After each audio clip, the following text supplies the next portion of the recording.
So today we'll be learning about our last factoring technique called grouping.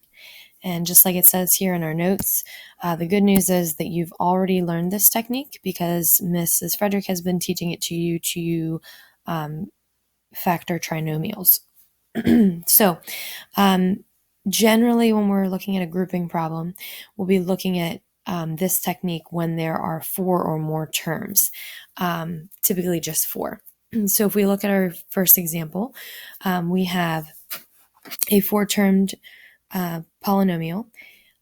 One thing I would check as we get down to the bottom questions here, we're going to start to see methods combine. I would look for a GCF first. If there is one, it's typically easier to take it out first. You don't have to worry about it later. In this case, if we scan example 1, there's no number that they all have in common other than 1, and there's no variable that they all have.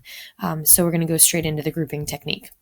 So in order to group, what we want to do is look at the first 2 terms, and then we'll look at the last 2 terms separately.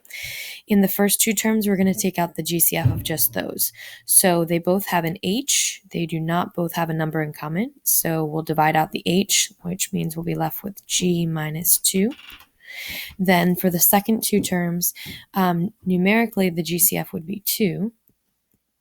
And they don't both have a variable, so we'll just divide out 2 and be left with, look at that, another G minus 2. And just like you did in trinomials, that means we'll have a factor of G minus 2, take that out in front, the thing they have in common, and then the other factor is the 2 GCFs put together, so H and then plus 2. For our second example, same thing. We're looking at 4 terms total for this polynomial. If we scan the whole thing, they do not all have a number other than 1 in common, and they do not all have the same variables, so we're going to go straight to the grouping technique, which means we'll divide it into 2 binomials. For the first one, the GCF would be 3 and x, and when we divide that out, we'll be left with 5 minus c. And then for the second set, they both have a y. So our GCF is y. And we're left with a 5 minus c. So just like with trinomials, you should be seeing that this term, whatever we end up having as our leftovers after we take out each GCF, should be the same. So then we'll put our factors together. So the first one is just 5 minus c. And the second one is the 2 GCFs, 3x plus y.